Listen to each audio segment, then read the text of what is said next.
Bom dia, Gabi, Renan, galera do chat. Cara, hoje tem bastante coisa pra gente falar. Eu também concordo. Tem várias coisas boas, algumas ruins.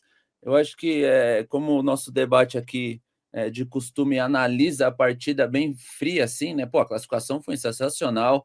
É, o embate com os caras, sinceramente, eu falei que era da hora. Eu gosto de jogo assim, nervoso, que é mais truncado. Como torcedor é uma bosta, como jogador é muito legal, mas eu acho que foi um baita teste para o São Paulo. Eu não esperava nada diferente do que foi ontem. Eu não esperava nenhum 2-0 sem tomar gol, nenhum 3-1 com uma vantagem no placar, depois toma um gol no apagar das luzes. Não, eu esperava algo bem nesse nível. Eu acho que o São Paulo, esse nosso São Paulo que a gente está gostando de ver hoje, é isso. Vai ter que ser inteligente, vai ter que jogar com inteligência. Falando do jogo, voltando um pouquinho, né, antes de dar spoiler, eu acho que o Crespo acerta. Não, a gente só não sabe se por opção ou obrigação que o Alisson sentiu a entrada do Rodriguinho. Eu acho que o time ontem começa. Eu acho que o Atlético Nacional deu uma menosprezadinha no começo, tá? Eles vieram com o pé um pouquinho no freio. Ah, não, vai ser tranquilo. Tomaram uma blitz ali 20 minutos. Aí o treinador e o próprio time falou: opa, os caras estão à vera. Eles conseguem dar uma igualada no primeiro tempo de até um pouco mais de posse de bola, mas não é sufocante como não foi no primeiro jogo. O segundo tempo eles voltam melhor, impondo o ritmo, fazem o gol e aí tem um homem expulso. E aí, cara, se a gente analisar o jogo do São Paulo, eu acho que os três zagueiros eles estavam um pouco ansiosos, nervosos, mas foram bem. Os três. Eles sofreram um pouco ali no meu amigo no Morelos ali, porque ele era muito forte realmente, a referência dele era muito boa, mas eles sucumbiram um pouco nesse jogo de força. O nosso meio-campo, que é a nossa arma principal, que é o que dá dinâmica, que é o que teria que ter coragem ontem para jogar. O Marcos Antônio vai muito bem, o Bobadilha não vai tão bem, e o Rodriguinho tenta muito. O que, assim, a gente pensa, pô, o Rodriguinho é um jogador novo, ele vai sentir o jogo. Não, o Rodriguinho estava participativo. Ele erra muito porque ele tenta muito, mas, pô, ele tá pro jogo. Ele estava ali querendo, buscando. Então, cara, eu tava gostando do Rodriguinho, do empenho, da movimentação. O André, cara, eu sei que tem uma galera que não gosta do André, inclusive uns caras do meu Discord, os caras odeiam o André, mas, mano, a partida que o André fez ontem, até o Renan chegou falando no off, e eu concordo muito. O André foi, mano, fundamental pro gol e fundamental durante o primeiro tempo inteiro, cara. Obviamente, ele cansa, porque chega uma hora que você só gladeia, gladeia, gladeia, você não dá um respiro. Ele cansa, mas o André eu acho que foi fundamental. O Luciano estava meio apagado ontem, ele estava ali competitivo, querendo, no espírito, mas não participou muito, estava como bobadilha ali, meio tentando se encontrar naquele sistema. E aí vem o segundo tempo, cara. O segundo tempo que eu acho que depois do gol, aliás, eu não tiraria o Rodriguinho. Eu acho que aí vem uma primeira crítica para o nosso querido Crespo Mania, que eu amo, que eu acho que ele está fazendo um trabalho excepcional e tal. Mas na leitura de jogo dele, eu não tiraria o Rodriguinho, talvez tiraria o Luciano e colocaria o Lucas, se fosse para pôr o Lucas, porque, ao meu ver, ainda o Lucas não está nem perto do que ele está com um problema ali. Até na transmissão ontem a TV dá um foco nele, que ele está com a cara de dor. E não tiraria o Rodriguinho, colocaria o Lucas, e aí, cara, com um a menos, com um a mais, aliás, aí eu acho que o Crespo teria duas opções. Ou ele tiraria os dois alas para colocar dois caras de ponta, manter os três zagueiros com os dois volantes postados, e aí fica coberto. Mesmo os caras estando com três balas lá na frente, eu teria cinco encaixado.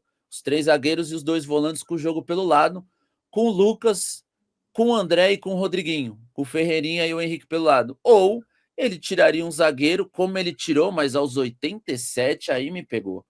Não tem como ele ter. Pô, nós estamos com um a mais. Ah, Wilson, mas os caras é rápido. Mano, tem como dar counter nos caras rápido. Segundo tempo, os caras mortos, a gente ia ter um a mais, faz os caras correr. Eles iam estar tá mortos. Aí vem eu acho que a minha primeira crítica ao Crespo, a leitura dele. Eu não tiraria o Rodriguinho por mobilidade, por dinâmica em campo.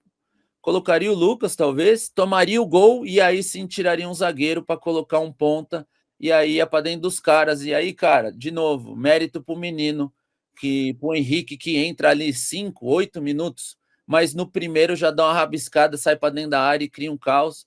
E aí, tá, beleza, faltou um pouco da consciência tática, rapaziada, vamos pro lado esquerdo com o Ferreirinha, e aí a gente volta, nessa volta pro lado direito, pega o menino no mano. Se ficar se forçando direto pelo lado, direto pro Henrique, pra ele furar, ele tava no embate ali, 1 contra 3. Era mais difícil, mas ele tava tentando. Eu acho que o menino tem que ter mais chance. Mostrou contra o esporte o seu valor, mostrou ontem que tem personalidade. É só que é aquela, cara, a gente precisa de um gol para não ir pros pênaltis. O menino entra cheio de energia, cara, ele tem que arriscar. Eu não discordo dele arriscando ali as 3 que ele pegou. E, cara, é isso. Baita vitória. Eu acho que o jogo de ontem mostra que o nosso meio-campo, se pegar um time forte desse, vai. Forte fisicamente, eu digo. Se pegar um time forte fisicamente desse, vai sucumbir. Porque, cara, ontem o nosso meio-campo mostrou assim que assim, são 2 excelentes jogadores, tecnicamente muito bons, mas a hora que tiver que repor e parar na base dos caras, a gente não tem força física para bater de frente. E era isso que estava nos causando problema ontem. Eu até dei um exemplo ontem. Se a gente vê o Palmeiras e o Flamengo que continuam o jogo inteiro amassando, amassando, amassando, o Palmeiras tinha, num primeiro momento, Zé Rafael e Rios, depois Aníbal e Rios, agora tem o Emiliano Martinez, o Aníbal e Rios, e tipo, desses 3, 2 estão sempre em campo pegando. É esses caras que continuam o empenho. O Flamengo tinha o Pulgar, tem o Jorginho, às vezes tem o Alan em campo, são esses caras que pegam, que continuam aquele trabalho árduo de recuperar a bola e continuar o volume, a pressão. O nosso time tem 2 jogadores tecnicamente brilhantes, muito bons, entram na dinâmica, entenderam o jogo do Crespo, só que na hora que a gente perde a bola, os nossos 2 volantes não recuperam, por característica. Não é má vontade, não são cagão, pipoqueiro, nada. É característica deles. Eles não têm a força necessária para dar o Renan tinha. O Renan era o meu cara que dava esse bote, que recuperava a bola para mim poder jogar. O nosso time não tem. E é nessa hora que a gente não recupera que a gente cede os espaços que os caras conseguem capitalizar. Então, cara, são coisas que a gente viu que se fica de lição. Eu acho que mais uma vez o São Paulo foi competitivo, foi gigante, competiu, jogou na hora que tinha que jogar, defendeu na hora que tinha que defender, sofreu e teve sorte. Mas eu acho que, cara, classificação, partidaça, os moleques estão de parabéns. E, cara, o Rafael acertar 4 cantos e no que ele erra, o cara bate para fora, mano, olha, Rafael, monstro, sagradíssimo. Pô, sensacional. Renan, muito bom dia para você também. Queria ouvir, né, antes da gente falar do jogo, dos aspectos individuais, Rafael, que a gente vai destacar também do André, seu sentimento, né, com essa classificação, porque ontem é um jogo no coração, né? E é um jogo que o São Paulo, ele lutou, ele teve chances, não jogou bem, é um fato, não foi um jogo bom do São Paulo, né, no sentido de, assim, tempo regulamentar. Cara, mas o que importava era classificar. E foi assim que a gente conseguiu essa vaga. Foi com as bênçãos do jogo de ida que não fizeram a gente sofrer um gol. E na volta aí a gente consegue nos pênaltis. E claro, gratidão ao nosso amigo Cardona, né? Porra, muito bom dia, Ilcinho, Gabriel, o pessoal do chat aí. Cara, eu já ia falar isso antes. Peço desculpas hoje, mas toda minha análise é muito mais passional do que racional. Né? O Ilcinho falou que a gente faz aqui análises sempre muito frias, né, a respeito do resultado, bom ou ruim, mas hoje o meu é muito mais passional, porque ontem eu fiquei muito nervoso. Eu estava no Morumbi, fiquei muito nervoso, fiquei muito tenso, né? O jogo nos levou a isso, né? Só que você parando para pensar, no confronto, esse negócio de sorte de campeão, se existir, de fato, se existir, o São Paulo está com ela.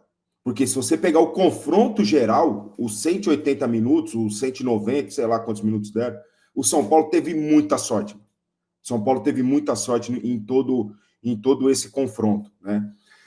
Quanto ao jogo, concordo praticamente com tudo que o Ilcinho falou, inclusive na nossa primeira crítica, entre aspas, ao Crespo, depois que ele chegou, na substituição do menino, do Rodriguinho, até porque o Rodriguinho, querendo ou não, ele errava, porque estava tentando, como o Milcinho falou, e ele era mais combativo, né? Ele tinha mais energia para acompanhar os jogadores, para ajudar no meio do campo. Coisa que quando o Lucas entrou, e é característica, como o senhor falou, não é má vontade, não é tiriça, não, é característica. O Lucas não vai acompanhar jogador como é o time de São Paulo hoje. Quando começa uma jogada, os jogadores são obrigados a acompanhar, até finalizar a jogada, acompanhar o jogador no seu setor. O Lucas não vai fazer isso. Portanto, nesse sentido, o São Paulo foi perdendo o meio de campo após o Lucas ter entrado. E que nos entendam bem, né, Ilcinho? Não é, o Lucas é um dos melhores jogadores do Brasil, não é do São Paulo. Mas é o momento que ele vive, é o momento e a estratégia que o time vive, né? E a circunstância do confronto, desse meio de campo extremamente forte do Atlético Nacional, fisicamente falando, é um time muito forte, que está o tempo todo ali combatendo. Tinha o 10, que andava mais do que combatia, mas ele era, querendo ou não, muito inteligente eu reparei muito nisso, tirar os nossos volantes ele ia para a zona morta. Eu lembrei muito quando eu jogava contra o Pet. O Pet fazia muito isso com os adversários. Ele não era um cara que combatia muito, mas ele tirava um dos volantes do jogo. Eu, normalmente, quando jogava contra o Pet, tinha a responsabilidade de marcar ele. Ele não ia te criar problemas na hora que você estava com a bola, mas ele te tirava do jogo. Ele ficava lá na zona morta do campo e esse cara fazia muito isso, o Cardone, que nos ajudou de uma forma espetacular. Eu acho que se ele não tivesse sido expulso naquele momento ali, o jogo ia ficar muito complicado para nós. Muito complicado para nós. Né?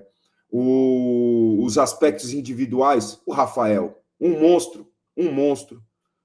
O André Silva, que eu não colocaria como titular, né? Isso é para você ver a ironia. Eu colocaria o Ferreirinha como titular. E o André foi o melhor jogador em campo para mim no primeiro tempo, principalmente. Depois cansa, que é normal, como o senhor falou, é o tempo todo gladiando, tomando porrada, segurando, e conseguiu segurar praticamente todas no primeiro tempo. Ele conseguiu dar andamento no jogo. Agora, eu não posso deixar... o Marcos Antônio, que é chovendo molhado, é impressionante o andamento que ele dá no jogo, a leitura de jogo que ele tem, a forma que ele quebra linhas, a forma como ele tira a bola da pressão com facilidade, com qualidade. Foi uma pena ele ter perdido o pênalti, né? Espero que não afete em nada o psicológico. Já que o São Paulo classificou, eu acho que não vai acontecer isso. Só que eu não posso deixar de falar do Cédric, né? Porque as pessoas criticam muito o Cédric. Eu e esse rapaz aqui nunca criticamos. Isso a gente pode falar. Diante da nossa perspectiva, nós nunca criticamos o Cédric. O Wilson sempre fala, tem um termo, simples bem feito. É assim que você fala, não é, Wilson, a respeito do Cédric? Ele faz o simples bem feito, porque é a nossa perspectiva em relação ao Cédric. O problema de tudo na história do Cédric é a perspectiva que as pessoas têm. Ele não vai fazer o que um ponta faria, o que o Ilcinho faria se jogasse nessa função. Vi um vídeo do Ilcinho esses dias, inclusive jogando contra nós pelo Palmeiras. Ele vai para dentro, vai para cima do Josué, vai para cima de todo mundo dentro da área. O Cédric não vai fazer isso, gente. Ele vai pegar a bola ali, ele vai cruzar. Então, diante da perspectiva que eu tenho dele, ele vai muito bem. O nosso time não sofre pelo setor dele. Nas modificações lá, que eu teria feito a modificação muito antes, é essa que o Crespo fez, só que muito antes. No exato momento que eu vi que o cara foi expulso, eu já faria essa substituição. O Cédric, ele poderia segurar ali com uma espécie de terceiro zagueiro, porque ele tem velocidade, ele ia se bater com o cara lá, não tinha cartão ainda, ele ia se bater com o cara lá. Então, para o que eu penso a respeito do Cédric, para o que eu espero dele, ele sempre está indo muito bem. Ele faz o simples bem feito, como o Ilcinho fala, e segura sempre muito bem a posição dele. Tem uma leitura tática espetacular. Dificilmente você vê o Cédric tomando bola nas costas, dificilmente você vê o Cédric correndo atrás de adversário. É impressionante isso. Então, eu também não poderia deixar de, nessa minha primeira passagem, nessa minha primeira entrada aqui, falando dos aspectos individuais, falar do Cédric, cara. Ele faz e depois ainda decide. Meu Deus, eu tô ali do lado de uns caras, o cara, é o Ferreirinha? Porque de longe até eles, é o Ferreirinha, eu falei, rapaz, eu acho que é o Cédric, bicho. Não, é o Ferreirinha. Falei, não, é o Cédric. Os caras, puta, fudeu. Sabe, o Cédric, qualquer coisa que ele vai fazer, os caras já coloca assim, não, vai dar merda. E não é, cara. Pelo contrário. É um jogador que, psicologicamente e pela experiência, é muito confiável, e tem, para o que eu espero dele, sempre jogado bem.